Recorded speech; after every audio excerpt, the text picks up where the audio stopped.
Next lecture, I'd like to introduce Vicki Attard and Lisa Howell. Vicki Attard comes from Mackay, Queensland, where she studied ballet before her acceptance into the Australian Ballet School. In 1985, she joined the Australian Ballet and was promoted to choreography in 1987, soloist in 1991, senior artist in 1992, and principal artist in 1993. Highlights of Vicki's career included dancing Kitri on the opening night of the Washington season, the title role of Manon in Tokyo, and the opening and all subsequent performances of...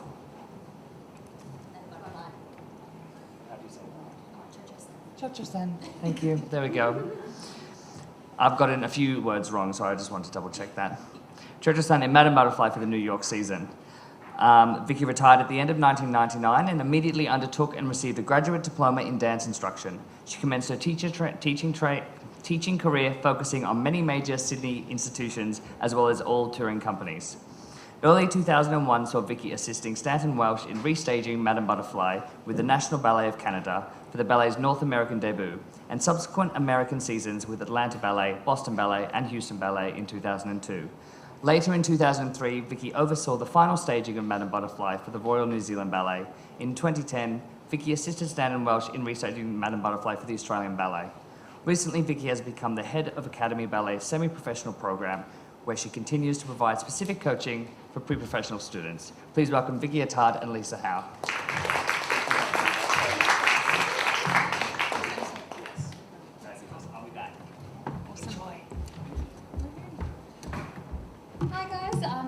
I think I've talked to just about everyone in this room already, so I won't talk too much anymore.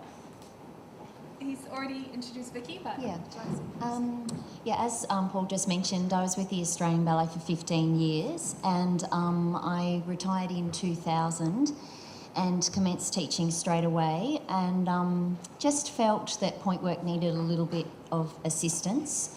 As we all know, that point work is a really specialised part of our training. And so straight away I started developing a program over those 10 years, and people kept saying to me, you really should get this out there, and so 10 years later I finally did, and that's my Pointe, which some of you may know about. It's my special first solo project, and then after that I met through our students, I kept hearing about this Lisa Howell. And I keep hearing about Vicki. and the kids kept saying that, you're really saying the same things from two obviously different ends of the spectrum, me from the classical ballet side and Lisa from her physiotherapy side. And so then she came to watch one of my Pointe classes, and that's when we got together and thought we really should try and bridge the gap between what I had already done, which was my Pointe, from the very beginning, from the first rise onto Pointe through to that. And that's when we created my beginner Pointe together. So it's a very special project because it actually enhances every single thing. It's got the physio side of things, and it's got my balletic side of things. It's got pre-Pointe exercises. It's got the whole lot. So anyway, that's what we're going to talk about today, everybody. Yeah. And most of you know me. I have a physio background. Of course, I danced all the way through, went to physio school, had injuries along the way, all that kind of things. Didn't even know that dance physio existed, actually, until I came to Australia. I was actually looking into dance therapy because I missed dance so much while I was studying. But to do dance therapy, I had to go to the States and do a psych undergrad and then an extra 2 years to do dance therapy. So I kind of accidentally discovered that dance physio existed, fell into a job with my former boss, and everything just made sense, and I believe I'm doing what I was meant to do. I have created Perfect Form Physiotherapy is a clinic dedicated to treating, educating and helping dancers in Australia and all over the world. I think there is a massive lack of quality education in the dance world, and one of my strongest, most important things I think that I have to do is actually educating teachers, because there has been this knowledge in physio world, medical world for the longest time, but it's never actually been given to dance teachers. And it's not rocket science. And as we've discovered, a lot of teachers actually know it from a different point of view. I just help give a little bit more research base, a little bit more anatomical understanding behind it to validate often what you already know. I created the Ballet Blog website, which is a free site that there are loads of articles, videos, all kinds of stuff to help dancers all over the world. I had a lot of my high-level dancers working with Vicki, and again, I'd been hearing for years, they're like, you two really should get together, you are so alike, you know, this would be amazing. And we just kind of kept missing it, and we'd have phone calls and we were busy.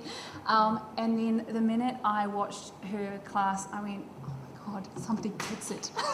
This is amazing. So we started working together. And something that we wanted to talk about today was how we came to the same training from completely different points of view. As it says, it was an accidental discovery. My whole time through the ballet company, I was noise phobic. Okay, I could not bear hearing myself on stage. Now, you know, shoes weren't the same back then as they are now. Dancers are helped a little bit more with that, but I just couldn't stand that tapping, you know. So, and it's interesting, without me even knowing, I was developing the intrinsic foot muscles.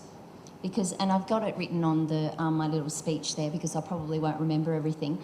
But if you imagine the way you creep, say if you have to creep somewhere, what you use, what muscles you use, without even being aware of it, you're using your intrinsic foot muscles, okay? So that's what I was doing because I just did not want to make noise because not only it just broke my concentration. I could not handle hearing myself. And I thought, if I can't handle hearing myself, it breaks my concentration. Imagine what it's doing to the audience. I'm sure, you know, it creates, when you can't hear a dancer, it creates such a beautiful illusion. Yeah. And that's basically what we're talking about are the white acts of ballets. Let's say acts 2 and 4 of Swan Lake. You don't want to hear it because you want to go into that world and believe she's, you know, a mystical creature, you know. So it was all those white acts. And look, so many things. Like my first memory is in the Hours dance of Coppelia. I don't know if anyone's familiar with that, but I was the first girl out from this side and had to run downstage over here. And I was the first girl, and it was to get out, you had to get through, you know, the house, Swanhilda's house, and then run down. And I just couldn't stand. That was my first memory of becoming noise phobic. I could not handle that tapping all the way to downstage prompt corner, and so that continued right throughout my career. But my point is, I developed the intrinsic muscles of my feet without even knowing it. And I mean, you know, there were no therabands. Well, particularly in the beginning, there were no therabands. Towards the end, there was. But that's how I discovered using my intrinsics, by just, you know, going through the feet. And that's gone right through all my point programs, my point and my beginner point. It's all about sensitivity and going through the feet. So, yeah. And then I came to it from a completely different point of view, but developed exactly the same thing. When I started working with dancers 11 years ago, I was constantly seeing the same problems. So we'd have kids coming in for both pre-point assessments, but also for all the foot and ankle injuries. And I would say about 95% of the foot and ankle injuries we see are due to faulty technique, mostly on point. But then anyone who is not on point, it's usually what they're doing in their shoes. They're not injurious activities. Most of it is repetitive overuse of the wrong muscle to do the wrong thing. And I started getting really frustrated, sounding like a stuck record. It's why I started the Perfect Point book in the beginning, because I wanted to be able to give information for the kids to take away and train up themselves. When I first started noticing all these patterns, I actually said to my boss at the time, look, can I do a workshop for the teachers to go through this, because all the kids are having the same problem. RAD kids, Jaquetti kids, across the board, whatever syllabus they're doing, they're all still hiding stuff in their shoes that the teachers are not seeing. We get them down. I don't have anyone in flats in the studio. We assess them in their point shoes, but if they're not wearing point shoes, then they're in bare feet in the clinic, because you can hide so much inside flats, and inside demi-point shoes is even worse. The same problems kept coming up, and the biggest thing is actually being able to use the intrinsics to push from demi-point up onto full point. So many people scrunch and they're not actually working through there, if you're not using those deep little muscles deep in the front of the foot, you overuse all of what I call extrinsic muscles that have the muscle belly up deep in the back of the calf and long tendons around through into the ankle. Who has dancers or themselves has had to have releases of FHL tendon, any operations around the inside? Yeah, there's usually a few floating around. It is hugely prevalent, and the thing that annoyed me most, it often happened just before kids were about to go off overseas. So they'd done all this training, they're preparing, they've just got accepted into a major school, and then they're like, yeah, I've had this clicking in my ankle and now it's really starting to get sore, and they were having to go into, have an operation and then have 3 months of intensive rehab right before they're about to go overseas, when it could have been prevented. So my big thing was injury prevention and actually teaching it right from the start and right from before they even started getting their shoes, making sure that that's just the way they worked their foot. I luckily had a really, really good teacher early on, and we thought she was nuts because she would get us to take our shoes off, and we always did pliés and tendus at the start of class with no shoes on. She would be on her knees, literally crawling around the studio, and I just thought she was a bit crazy.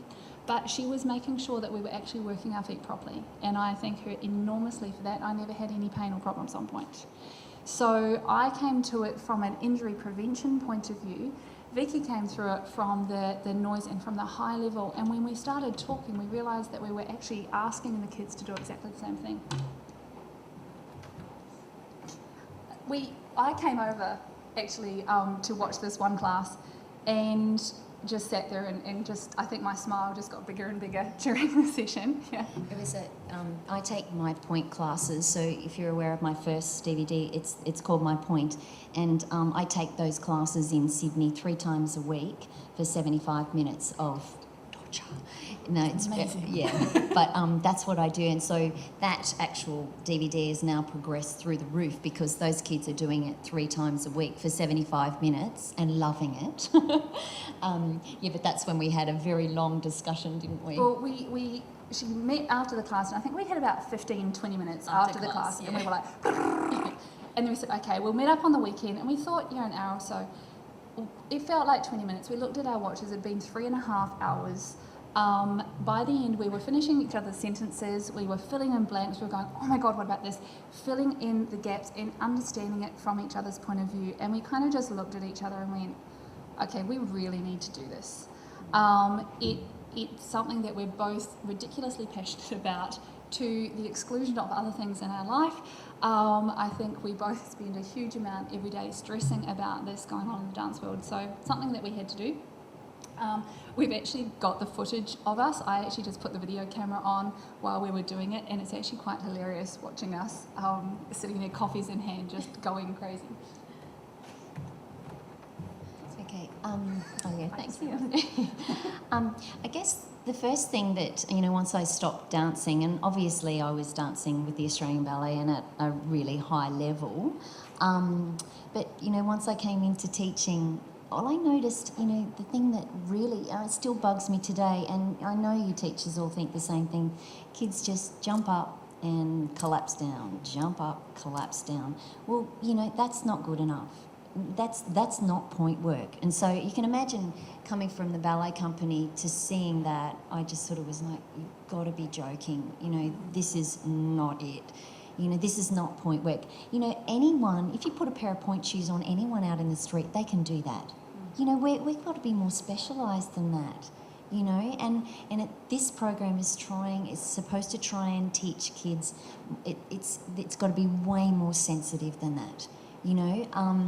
And I guess I feel, and Lisa feels, that if we try and get it right from the very, very beginning, the foundation, so this program goes from their very first rise onto Pointe, so that, then I'm not getting kids, I get kids at like 15 or so, and then I'm meant to wave my magical wand to make them, absolutely, I can't. It's too hard to try and correct things that have been, ingrained in them for so long. So our idea is to try and get it right from the very beginning. It's not an easy thing to teach point work. And I don't know, but, I had 20 years of experience on Pointe. I know what it's meant to feel like. you know. But maybe not everybody's had that long. I don't know. That is part of the thing, and when I've talked to other groups of teachers, there are actually a huge amount of teachers who are teaching point work who didn't actually have that kind of experience themselves. So they've had a limited point experience. They know a lot about teaching dance, but actually the intricacies of point work is not something that we really got taught. And there are a lot of people who do feel very frustrated and not able to access that information. I guess that's the thing too, you know. I want it to get out there because it's things that I've learned along the way. I wasn't taught it.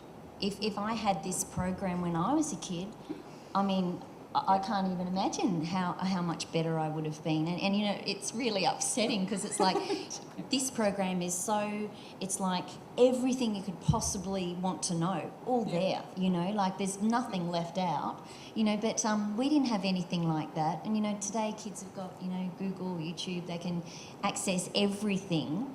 And yet, you know, and I just don't feel point work is going where it needs to go as quickly as it should be. It's not that hard. It's not that hard. I think the big thing was for us as well, seeing the difference in the kids that we picked. We picked kids who were not perfect because Gretel, who does my point, is phenomenal and she's gorgeous because she's been doing it for 3 years. And a lot of teachers had found that when they watched it, they went, oh my God, that's amazing, but there's no way my kids can do that. So we purposefully picked kids. We have one who's super duper hypermobile, one whose feet don't really point. She's worked really hard to get a flat 0 point range, one that doesn't have much of a plie. Emily at the end, she's pretty good. I've been working with her for a while. But we wanted to make it very realistic. In how to get normal kids actually doing the right thing rather than all the little superstars, because the superstars are easy to teach. Yeah, that's right. And to make it in an easy way and something that was beautiful, because a lot of the feedback that I'd had also was that a lot of the examination syllabuses are examination syllabuses, that they're not teaching syllabuses. So we wanted to make it that this was actually teaching you how to teach point work, rather than just, okay, this is the exercise. It's actually breaking it down, and the kids were amazed at how hard it was for them in the beginning. And they're all kids who are up there in their class, and they thought they were pretty good. They were really surprised at how difficult it was, but how fast they progressed. We only gave them a month from having it to filming it, because we wanted it to be realistic. Yeah, and that was teaching the program as well, not just, you know, that was teaching it and getting it to a standard that was okay enough to film. But in particular, you'll see in stage 2, a girl, Francesca. We don't actually introduce them, do we? But she's the tall, beautiful. I gave her she's actually at Academy Ballet where I teach in Sydney, and I just wanted to give her an opportunity. I could just see there was something in her, and I just wanted to give her the chance, because I thought if she really takes this, she could really improve through just having to film it. Do you know what I mean? And it was interesting, and it's not just because it's my program, you know, the ballet side of it. It's the teachers were actually saying, oh, Francesca. Oh, they were starting to look at her. Yeah. So, and she's improved so much. She really has. So, and I know it works because, as I said to you, I do these My Point classes 3 times a week. I know it works. You know. The basic principle that we really want to start, that Vicki touched on, is the bit that I'm most passionate about, is getting correct muscle activation and correct motor patterning happening from day one. Basically, how your body learns movement is, in the beginning, you have to really concentrate on it. It has to be, I actually describe it usually in 4 ways. Usually we're unconsciously incompetent. You don't know how bad you are. Okay? Then you become consciously incompetent. So you suddenly realise that you can't do things. Then you become consciously competent. So if you really think about it, you can do it. The aim of any training is to get you unconsciously competent so that you do it without even trying. What often happens when we start things like this, you have to focus really, really hard to do it right. Get the right muscle patterning. The idea is that by the time you're doing high-level work, you don't actually have to think about how your foot's working. It just works that way correctly all the time. If you're doing a renverse, you can't be thinking, am I activating my foot intrinsics properly? Okay, it has to be so natural within it. If you don't actually learn that, and you have already learnt the technique of the step without the basic underpinning of how to activate your turnout muscles, how to activate your foot intrinsic, how to activate your core, it is really, really hard to untrain it. The stats are amazing. To lay down a motor program takes about 600 to 700 repetitions. This is from Paul Check, if anyone wants to reference it. About 600 to 700 repetitions to change a motor pattern. So if you have learnt a movement and you want to retrain it to do it right, it takes about 3,500. So if you start doing tondus incorrectly and you learn it incorrectly, then 3 years down the track, you suddenly get taught how to do it properly. It takes you 5 times longer to actually ingrain that motor pattern than it would have at the start. That's why it's so important. That's why I do so much work before they even get anywhere near point shoes. If their first rise is correctly activated, they will carry that through. If they start tottering around, it is so much harder to untrain them, and that's where Vicki had found it was really, really hard. These kids who are already really good dancers, to bring them back to a simple rise, they're like, what are you doing? I'm great at point work. It's really hard to undo it all the way through, but if they've got that basic patterning, then when they learn new things, it's added on top of a correct base. And then the program starts building in complexity. Yeah. Okay, so the program, it's... Okay, yeah. Oh, you can do that. Oh, yeah. Okay. Sorry. That's basically the first bit. I start going through turnout control, pull control, isolating it and then bringing it into how you actually do it on point. Especially things like VMO and inner thigh stuff. And Vicki had noticed, when did you discover your VMO? Oh, VMOs, okay. I discovered my VMOs almost at the end of my career. I'm not kidding. You would think that you would know, right? But I mean, we just weren't, we weren't educated. You know, it's kind of like, it makes me so angry now because, you know, I say, for instance, I wasn't good at fouettes. I wasn't good at them. I can say that. I was not, but no one gave me the tools to make them better. Yep. You know, and that frustrates me to no end because I could have been better at them. You know, instead of tearing my FHL to bits, you know, I could have actually, you know, strengthened myself and become better at them, you know. So yeah, VMOs, I'll tell you, I know exactly when I discovered them, and it was Madame Butterfly. And the last solo, Stanton's, the last solo where she's going to kill herself, he did a lot of dance, dance, dance, dance, dance, stop. Dance, dance, dance, dance, dance, stop. And so, you know, it was really hard to do that. Yeah, and I discovered them, and when I discovered them, it's like my dancing took on a completely, I just got so much stronger, but I just wasn't aware of them. So this whole program, I constantly go on about VMOs in particular, and you'd be surprised that kids, generally, they don't know where they are, so we've got to show them where they are. And once they actually start using them, the power and strength in your legs is incredible. Yeah, I've had full-time kids that come to me. In particular, I've just got one now who had, her legs were literally just straight up and down. There was no muscle, you know, tone. And so she's been with me now for almost a year, and the leg shape is incredible. And everyone's noticing. It's such a nice thing. It's like, yeah, her legs have finally got beautiful shape. But you can't do this program without your VMO. And this picture that we've got here with Francesca, I'm pointing to it, in case you didn't know what it was. A lot of the problem that we find is that the kids are really trying to increase their point. And what often happens is they'll start with a straight knee. As they point, they kind of bend their knee to make their foot go further. Because they're seeing all these pictures of these feet that keep going, and they'll actually try and bend their knee to help get a little bit further up.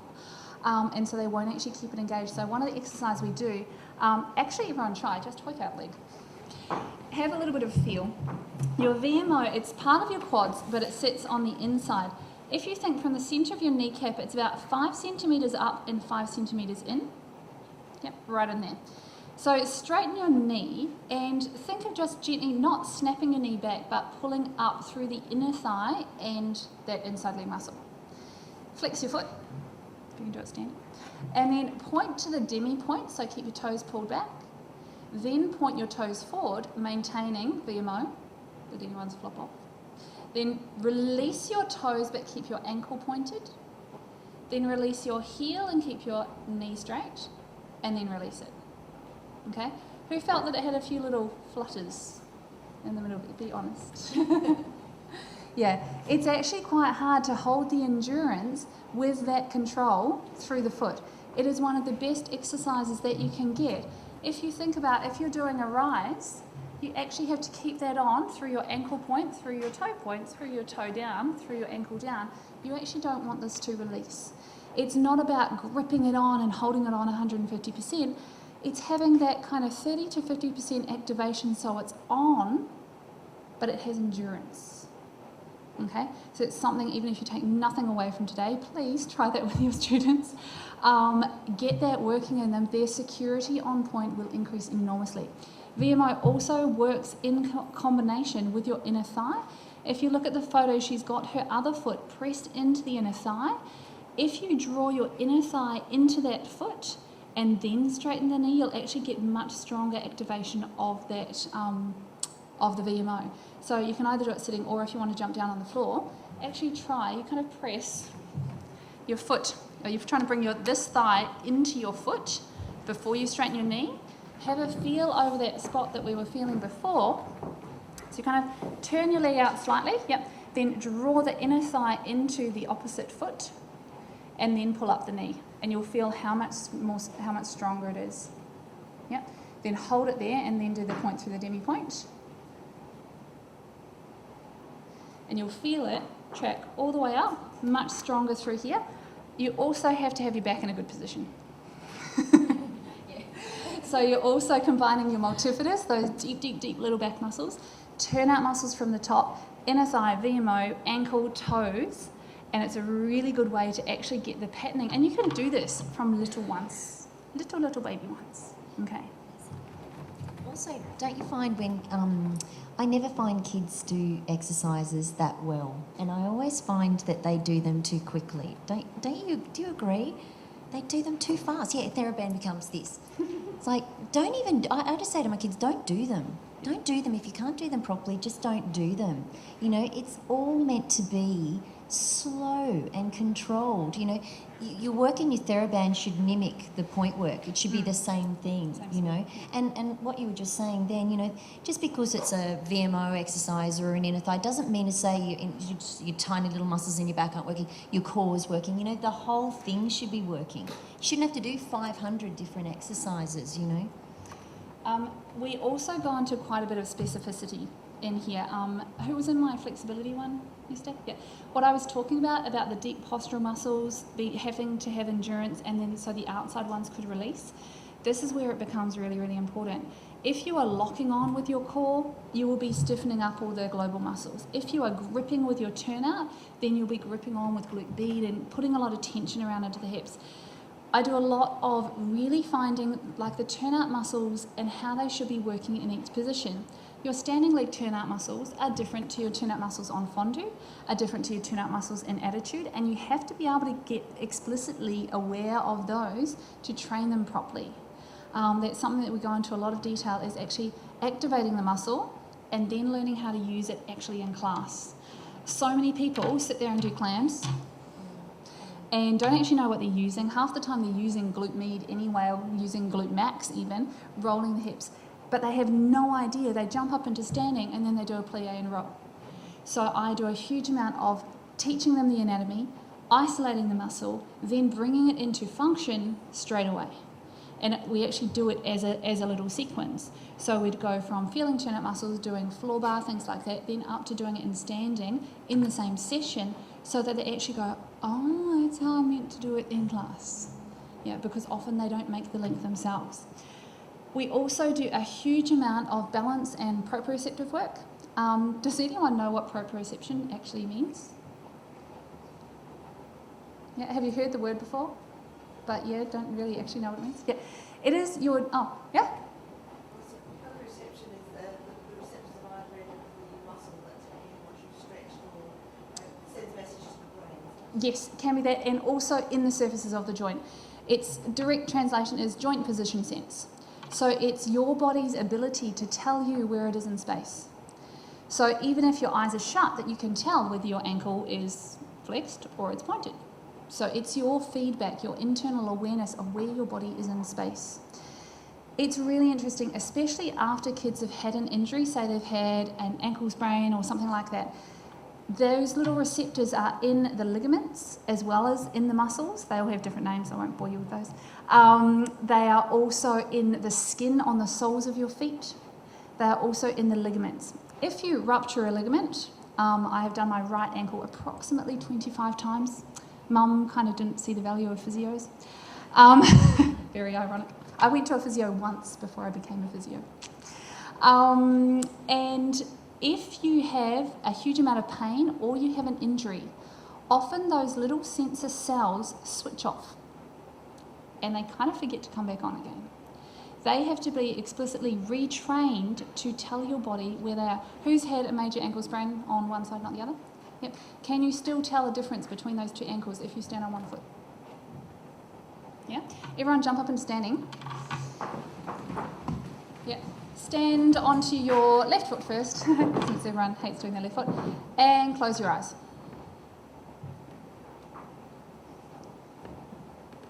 Yeah.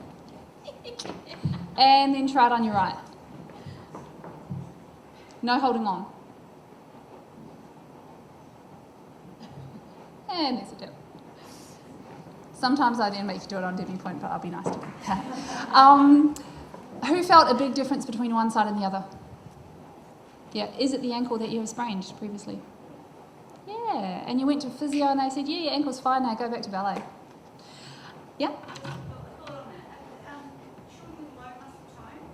Yes. Full proprioception, really important to train them. Yep, get them on wobble boards, balls, any unstable platform as much as possible. Yep. Hypermobile people. Yep. Your ligaments have more stretch in them, so they have to go into a longer position before the ligament goes, oh, I'm kind of stretched now. So you have to train your muscles to be more responsive. I actually had a point in time where I do a lot of yoga. I actually had to hold my right ankle together when I was in Trikonasana or triangle pose because I could feel it sliding back on itself because I literally have no ligaments left in that ankle. I have now trained the muscles up to support it, so I don't have to do that anymore. But you have to really develop the strength and proprioception in the muscles if your ligaments aren't tactile enough. People who are stiff, their ligament will stretch a little bit, they'll get instant feedback, and so they'll be able to stabilise. So it is your hypermobile kids who will usually be a whole lot more wobbly. We do a huge amount of work on actually being able to practice balancing. You will be amazed. If you go back into your Pointe class, ask your kids to rise in fifth and take their hands off the bar. It is one of the most simple things. It is appalling how bad they are. And then they're trying to do it in the centre constantly. Yet they can't actually do it. If they actually go in fifth and actually hold, they can't even stay there. So that's something that we really, really need to practice, and we also do it going in and out, so they've got to be able to maintain core control, and then they've got to be able to keep turnout and VM on inner thighs to actually be able to bring themselves back again. It's not just being able to hit it, it's being able to go off it and come back to it. That is your stability on point. If you imagine, if you're getting partnered on point, and your partner kind of sends you off or you get a little bit off kilter, it's your ability to actually right yourself. Not that you can actually stay turning, you're actually stronger. If you can go off and bring yourself back, it's actually more strength than staying centered in the first place. So we do a huge amount of actually engaging and training those receptors, and we have different stages for different levels. So little Millie does little baby versions, and then we kind of progress them up to the higher levels. So there's a section on, it's called My First Pointe Shoes, and Lisa and I spend a bit of time talking about fitting them. We spend a lot of time on breaking them in because I quite often find, don't you, that they tend to wear it, for me, I would like them in a more flexible shoe, okay, because I can't get them to do what I want them to do, to roll through 3/4 point to point if the shank on the shoe is so rigid that they can't possibly do that, and their feet aren't that strong. So particularly from your babies, they really need to be in a really flexible shoe. And as we discussed, with each brand of shoe, there's always a beginner shoe, okay? So, you know, like you can always ask the fitter, what's the beginner shoe, okay? So if they start in that shoe, they're not relying on their point shoe, because I get them at this end, you know, my end, with, you know, these really hard shanks. and they're not being able to use their feet, and they're so used to being in a really hard shoe that they can't possibly, there's no sensitivity there. You can't possibly do that, you know. So I want to reverse that. I want to start them in a slightly more flexible shoe so that their feet get stronger, okay? Because they tend to rely on their shoe. And, you know, it's easy to blame your shoe. It's easy to blame the tool. It's not the tool. You know, you've been out there. See all those point shoes out there? The range is unbelievable. But, you know, it's not the shoe. We want to try and get the foot stronger and not rely on the shoe. I've seen girls in particular, I mean, I don't know if anyone remembers Lisa Pavan. She had, you know, the most unbelievable insteps, you know, and I'd watch her take almost everything out of the back of that shoe. Josie, you'd remember that? She'd take everything out of the back and she'd hop and do everything on point. Now, you know, that's a strong foot. So that's what we're trying to do from the very beginning, is create really beautiful, strong feet that don't rely on a point shoe to hold them up. And I think that's something to really clarify. The number of kids who I have coming in who say, oh, I've got really strong feet, and they do not have strong feet at all. They have very flexible feet. And they're like, oh, I've always been told I have great feet.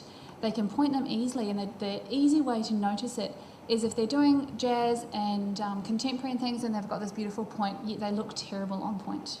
Okay, they're too weak to actually control their range. They're the ones that we really, really need to nail down, keep them at the bar, really make them work their shoe. They need to get the strength to support their mobility. Exactly what I was talking about with the flexibility, with extensions. I don't care how much you've got, you must be able to control it. Okay, I don't want to see an extension to here, a mount to here if you can only deflipate it to 80 degrees. I don't want to see a foot that can go 20 degrees past zero if you can't even rise on it. So it's not about the range that they do. And now with YouTube and everything and the kids competing against each other, they want these feet that demi-point touches the floor. It's absolutely pointless if they've got no strength to control it. So this section we talk about fitting point shoes. We talk about breaking them in because, if a child gets a pair of shoes, I just don't think that you should be able to, you know, you whack them on and off you go. You know, there should be some sort of doctoring, you know, whether it's a really soft point shoe or not. We've got to get it to mould to the shape of their foot, you know. We talk about sewing on the ribbons, you know, just the final etiquette of point shoes and looking after them, because that's really important because, you know, as we all know, point shoes are quite expensive and you don't want to be going through them all the time. So we talk about how they can care for them and make them last for the parents. And that's something we do in the breaking in. My technique of breaking in I actually got from Lynette Wheels from the Aussie Ballet. And what most kids do is weaken it in the centre where it tends to weaken anyway. If you pre-weaken it in the point underneath where the heel actually turns into the arch, so you leave the mid part of the shank straight. If it's softened in under the heel, then they can rise up and they've almost got an extra little lift up out of the shoe and then break in the demi point, but the middle part is still stable. That shoe will actually last longer because as they work it, it'll continue to weaken in the places that you've pre-weakened rather than in the midsection. If they start sinking in the midsection, they start dropping down and dropping back. They'll start getting that kind of sitting back off point clawy feeling, or they'll go too far over, and that's often where the injuries start. But if you can keep that middle part of the shank a little bit more stable, but they've still got a really high demi point and still a lift up under the heel, they'll look great on point. They can work through the shoe a whole lot better, but they won't sink down into it and really jam up those mid-tarsal joints, the kind of joints in the middle of the foot. Because the whole way through the stages, you'll see it's. I'm not talking about demi point. Demi point doesn't exist anymore. It's 3/4 point. So that's what I'm asking them to go to 3/4 point to point, and to develop underneath the toes. You know, underneath the toes, which we don't talk about very much in point. No one really talks about toes, do they? I mean, really, at professional level, it's insteps and arches and everything else. But, you know, it's amazing at a professional level. You don't realise it, but the toes have to be so strong in your shoe. You know, they have to. It's amazing. It's not just arch or ankle. It's the toes that really, really can make the big difference. You know. And that's why, you know, if they're doing TheraBand work properly, you know, all the way through the foot and then just, you know, metatarsal ones and all Lisa's stuff, you know, it's just the same thing in a pair of point shoes. It's not two different things, you know. One of the big things that I do, and I do this with all the kids who come in for pre-point assessments and things like that, when they first get their shoes, we do a whole host of preparatory exercises before they're even allowed to do any point work in class. So they're not even standing at the bar, they're basically learning how to stabilise in a shoe.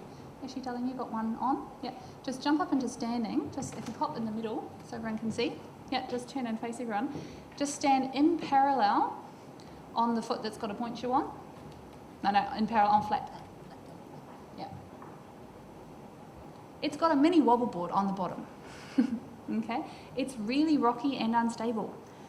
Get all your kids to try that. In parallel on one leg. Even your senior students in the beginning will go, whoa, actually that's really hard. How are you expected to do a penché in your point shoes if you can't actually stand on it flat? Yeah. Try and turn out. And just hold the foot. This is completely unprepared, sorry, darling. So she's really got, that's not too bad. Yeah, but you'll see actually how shaky it is, and that's pretty stable. Not many people will be that stable. Yeah, now try to do a fondue on that side. Good girl. Yeah, test out all your kids. Standing in parallel, standing in turnout fondue. It is amazing how unstable they are. Sit down. Thank you, darling. Very handy to have a beautifully turned out model there. It is amazing how important that is. Then we go through, if you see the girl in the picture, seated rises, things like that, actually learning how to work the foot in the shoe so that they're already starting to get that pattern. And something that I had been doing a little bit but really got reinforced with Vicki is the ability to stay pointing through the front of the arch as they come down through the demi-point. Through the three-quarter point, sorry. I've had a language change. And a lot of kids really struggle with that. From an anatomical point of view, this is really important. We need to use tibialis posterior, which is one of the deep, deep muscles up the back of the calf, which gives you that extra point feeling. You know how you kind of point your foot and then there's that little extra bit and that lock-off bit that you get on point? That's usually tib post. It's really important to train the awareness of keeping the ankle pointed as you start coming down to three-quarter point. That in itself will increase the strength of the point work immensely. So we start off doing seated work, just standing at the bar, actually learning how to get the right muscle patterns in from the very beginning. So then we come to stage one, which is my end of the deal. And I've got, you can see, that's the littlest girl, Millie. Yeah, she's gorgeous. She'd been on point about 3 months before she started this program. And I didn't know, Francesca was the only one that I knew. These girls were foreign to me, and they were, you know, my work was foreign to them also. But anyway, stage one includes 6 exercises, and they're all at the bar. Okay, and it probably would take about 20-25 minutes, which is probably all they should be doing in the beginning anyway. And it's all from 2 legs, except for the last exercise, which is on 1 leg, okay? But it's all facing the bar, 2 hands at the bar, and it literally starts, the first exercise, mini rises. They're just standing in first, and all they do is raise the heels, like that far off the floor. And you'd be surprised what you're going to get. So if you switch on your turnout muscles and just raise the heels, I find that really difficult to keep everything switched on. Then it's up a little bit higher, and then all the way up to three-quarter point, and then three-quarter point to point. So it's literally, it's nothing. It's not rocket science. It's a really simple program that, you know, like the kids don't find it hard to pick up because I repeat everything like 4 times, if not more. So, you know, but it's what Lisa was talking about with the brain motor patterns. So it gives them plenty of time to get the new material, take it to the brain takes over, and, you know, then they don't have to think about it.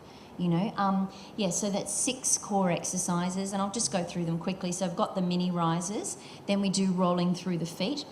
And I have to say, through stage 1, Lisa also introduces choreographed stretches, because that, I mean, you know, I still have kids doing my point that have to stop. Their feet cramp all the time. And, you know, cramps are not, you can talk about cramps, but they're nothing to be afraid of, you know. They're just, you can do cramps. I've actually I've had, I think, about 15 separate people come up to me over the last 2 days to ask about cramping feet. Who has issues with kids in class with cramping feet? Yeah. Big things, usually the muscles aren't strong enough for what they're being asked to do. Alternatively, the muscles have been trying too hard to do what they're trying to do. If they don't have appropriate point range, or if they're really over gripping, then they can build up too much muscle tension. Often we have to do a lot of relaxation, actually getting in and massaging the tension out. A big one is dehydration. You would be amazed how much your kids are sweating, even in ballet, and they don't really realise, because you have this kind of sub-sweat going on when you're doing classical a lot of the time. It comes to your skin and then it dries off before it actually kind of starts pooling and running down.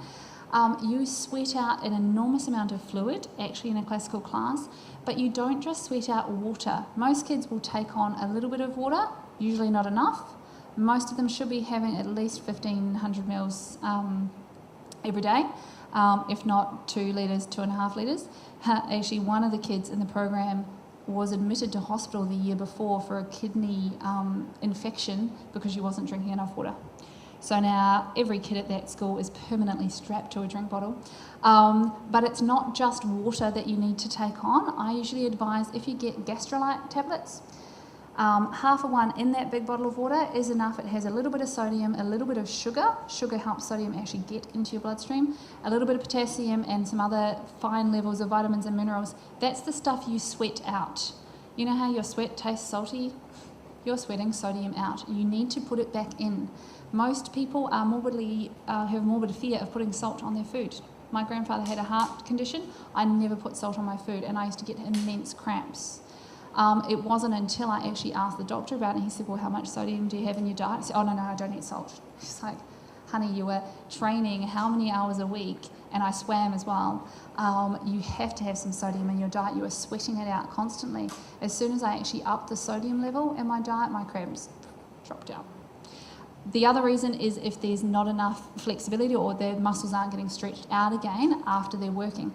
So if they're really focusing on contracting those muscles, but they're not actually actively releasing them, then they'll get cramps as well. Okay.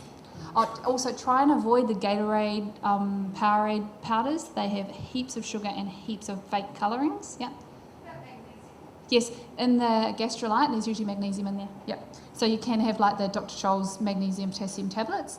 I find actually put it in the water, it's actually going in a little bit all the time rather than one big dose. If you take it in one of the tablets, you're depending on your gut to actually actively process it all at the same time. If they're taking it on a little bit during the day, I've just found it's much more effective. So before we started with the cramp talk, that the reason for that is we have choreographed stretches throughout, particularly in stage 1, okay, because we did find that they cramped a lot, so we've made choreographed stretches on every exercise except 1, okay. So stage 1 has 6 different exercises. Every one of them is facing the bar. The last one is releve 1-to-1. Okay, so you might find, you probably will find, that you'll have kids that can do all the way up to the last exercise, and then you'll just wait until they get stronger, and then you'll do releve 1-to-1, okay? But I just needed to give them something off one leg, but you just take your time and work through it. So as I said, it probably takes about 20 minutes, and I would recommend that they probably stay on it for at least 6 to 8 months. Probably, I don't know how many times a week you'd have these kids, but possibly only once or maybe twice for a bit of point work, not sure. It usually gets tagged on the end. Now that's the thing about this too. Once they get taught it well by you, it's theirs. That's why, there's 3 DVDs and a CD. So it's actually theirs to take. And as long as they're educated enough to know where their turnout muscles are, where their VMOs are, and how they're going to do it correctly, you only need like this much target or something that's not slippery to practice it. Because this should be a supplementary program. Okay, this is something that you do as well as your RAD or your Cicchetti stuff or ATOD or whatever syllabus you do. This is supplementary, okay? And it's not, in stage 1, it's not, choreographed as in lots of different arms and heads. It's not that. It's not that at all. It's literally facing the bar, doing the hard stuff, getting everything working. That's all it is. And then we go on to stage 2, everybody. So basically, what I've done is I have my Pointe program that I've talked about, and I've developed 3 stages leading up to that. Okay, so your final stage will be going straight on to my point. So we start with stage 1 now, right at the very beginning, the foundational years or the foundation year of point work. Then we'll go into stage 2. Now, it's the same exercises, everyone. It's not like then you've got to learn a whole complete new program. It's not that.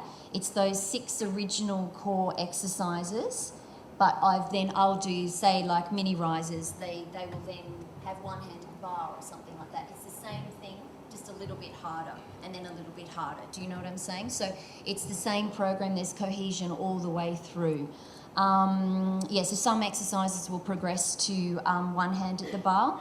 There's only, I think there's only one choreographed stretch in that stage, because I believe that they should be strong enough and be coping more with it by then. They shouldn't need them as much, okay?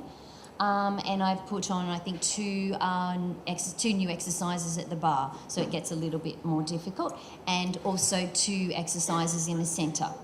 Now, once again, you might do the bar for quite some time and stay doing that for however long it takes until you get them into the centre, okay? Because until you know that until you're really sure that they can do exactly what we're talking about at the bar, the centre just shouldn't happen. I mean, you see it all the time. Kids that, they just whack themselves into the centre and they really shouldn't be there. It's dangerous. They just shouldn't be there. They don't have what they need to support everything. Kids doing a Stedfords on Pointe in their first year of point work. It's always great to see. I think the good thing there is something that I saw when I went and watched Vicki's My Point one for the first time, because they're the same exercises with alternative variations. You can have kids at all different levels in the same class. So when I went and watched Vicki, she had some kids who were professional classical dancers who were back from holiday. She had a couple of 14-year-olds who were starting it. I think you had literally 5 different versions of the same exercise to the same music. All the kids knew what they were doing, and they knew they were all focusing on the same things, but they just had harder and harder and harder variations depending on what level they were at. So if you are challenged for time, or everyone has a variety of different kids in a class, you can teach them their version of that. It's all with the same music, but they gradually progress to harder and harder things. And I thought that was something really magic that we wanted to bring into this one, to make it easy for teachers. and that's just in case I forget, even if you have older girls, we both suggest that they start with stage 1. Definitely. Okay, because chances are they're going to have something that needs fixing, and it doesn't matter. More awareness, the better, right? The more awareness, the better. So start them back at stage 1 and work them through. And as Lisa said, then you can just, I just say to my kids, right, will you turn around? They've all got, it's like mad in the studio. There's like all these different kids at different... yeah, I know. It does work. It does work. It drives me mad. But anyway. Yeah, so then we come into the centre and do 2 exercises. Now with stage 3... yeah, as it says, it's aimed at a much higher level dancer, and she really is. She's beautiful, Emily. But yeah, I then do the same exercises, maybe another exercise at the bar, and then I do some turns from the corner as well with stage 3. But there's a lot more freedom, a lot more, turning head balances and more epaulement and more port de bras. It's just a final challenge sort of thing. And the turns from the corner, you will notice that they're done really quite slowly. Because don't you find kids can go whack, whack, whack, turn, pose, turns, easy, easy peasy? No, not at all. So these are done to a really moderate tempo. And once again, I do a coda class in Sydney once a week, and we do a series of turns from the corner. I know I'm lucky I've got, all the time to do this, and I know that, you teachers, there's so much you've got to get through. Chances are, you can't get through everything. And I'm lucky I've got this one coda class for an hour and a half, and we do turns from the corner for about 20 minutes, all different turns from the corner. And they're all done to a really moderate tempo. And it's so surprising, that they can do it fast, but ask somebody to do it slowly, and it's control. That's the thing. They do not have the control. So we do anyway, so I start with turns from the corner with stage 3. There's 3 simple turns from the corner, but done with control to a moderate tempo. And I think I just wanted to make a little point there about the core control required for this. When we start bringing in epaulement things, everyone who I was talking to yesterday, I speak a lot about maintaining the core control from the deep, deep, deep little back muscles, pelvic floor, deep abdominals, rather than bracing from the outside. have a little look when you go back in and you're teaching your class. Some kids will be static and stable if they hold themselves together. If you're asking them to really use their upper body, watch what happens with their hips. They should be able to keep everything stable from here down and allow the upper body to release. That's your key to whether they actually have good core control, not whether they can do 500 sit-ups. So when you're watching this, it's amazing. Actually, Emmy is probably the most stable core-wise. She's actually in stage 1 and stage 2. And she just has the centre. So sometimes the fetal goat, she doesn't lose it a little bit in the centre. But actually the ability to use your upper body and maintain your pelvic control, for me, is the demonstration of true core control. So I would start challenging the kids. There's one exercise where we just are doing balances and doing port de bras and actually starting to bring in upper body and see if they can actually stay stable with it. So there's quite a lot of little nifty ideas that you can do to challenge your kids in a way that they often aren't getting challenged, and this really comes into stage 3. She's changing directions multiple times, so it's the same footwork, but it's extra challenges on top. So eye line's changing, hands are changing, arms are changing, direction's changing, yet she's still got this super slow, controlled thing going on with the feet. Actually, that's something I never thought of, but no, I truly, that you can, because you are challenged for time, you know, because it's all to the same music, you can just have you can have 1 point class a week. Figure and task studio. Yeah, you really could, but providing you had enough space, because it's the same music. So you can have kids at stage 1, stage 2 and stage 3. I mean, obviously the kids that are at stage 1 will finish first, and then, you know, stage 2 will finish, and then stage 3 will finish, but how beautiful is that? They can just watch the big kids. What do you have to They can do it. I was going to say, how are we going for time? Well, then we can turn about the result. So after all of that and all of our brainstorming, we believe we put together an extensive program. I don't actually think we've calculated how long it is. It's like 3-4 hours, something like that. We had fun editing it. It's got so much information in. You've basically got me and Vicki going blue, blue, blue, blue down the camera all the time. 3 full levels of classwork that you'll bring in, and all of the training exercises have 3 levels as well. There's a huge amount of knowledge, both of us from our backgrounds, giving everything we've got into this. It's kind of our piece de resistance, I think you might say, that we were so frustrated at not being able to have this done. And it's a way that you can teach point work safely. And my boyfriend actually said this to me a couple of years ago. He's like, Lise, do teachers who, like bad teachers, he actually said, do they get sued if they put kids on point too early? And I went, I actually don't know. I wouldn't be surprised if it started in the next little while, because I have a huge amount of kids whose parents are lawyers. And I wouldn't be surprised if it's something that does start to come up in the future if teachers are doing things unsafely. I hate to bring that on, but I think you have a huge responsibility when you're training young bodies who are still growing. Your foot bones your growth plates don't start actually even stabilising properly till you're about 16 or 17. So if you are sickling on point or not working the feet correctly, the risk of damaging those foot bones for the rest of their life is big. And that's something that people often don't think of. If I show you an x-ray, I should have one. If you take an x-ray of an 11-year-old's feet, you basically have the head of the bone, then there's a black section where there is some cartilage, then there's the middle of the bone, then there's a black section where there's some cartilage, literally no bone, and then the head. If you are twisting that bone whilst it's trying to go through a growth spate, that's where you start getting long-term issues, and that's where you see all of the old school photos when point shoes were really not that supportive and point work wasn't done well, the old gnarled feet. I have kids who've been on point for 10 years and you can't even tell by looking at their feet. So it's not the point work that's doing it, it's how they're doing it, and that's our big bugbear, is to try and have that happening.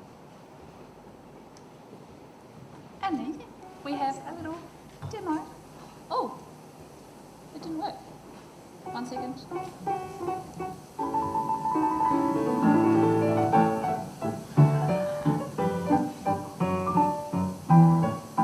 Vicki has an amazing way of tying ribbons. I've never seen this before, and it's brilliant.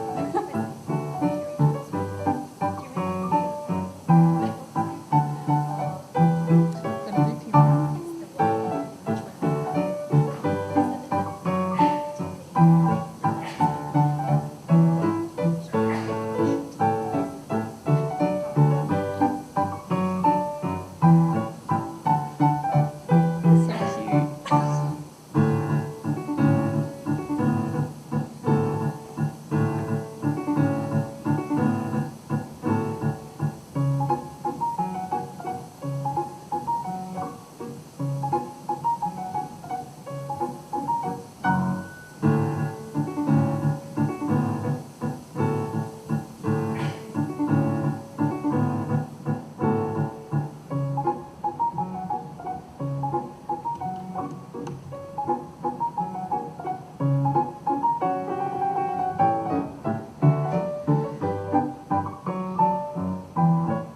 what it should look like.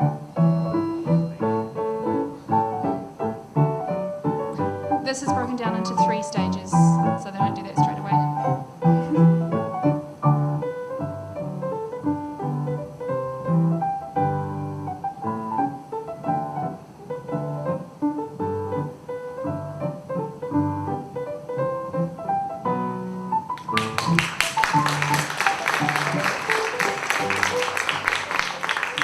Thanks very much, everybody. Thanks Thank for you. listening. Any questions afterwards? Come. Another big hand for Lisa Howell and Vicki Attard. Wow, that was just brilliant.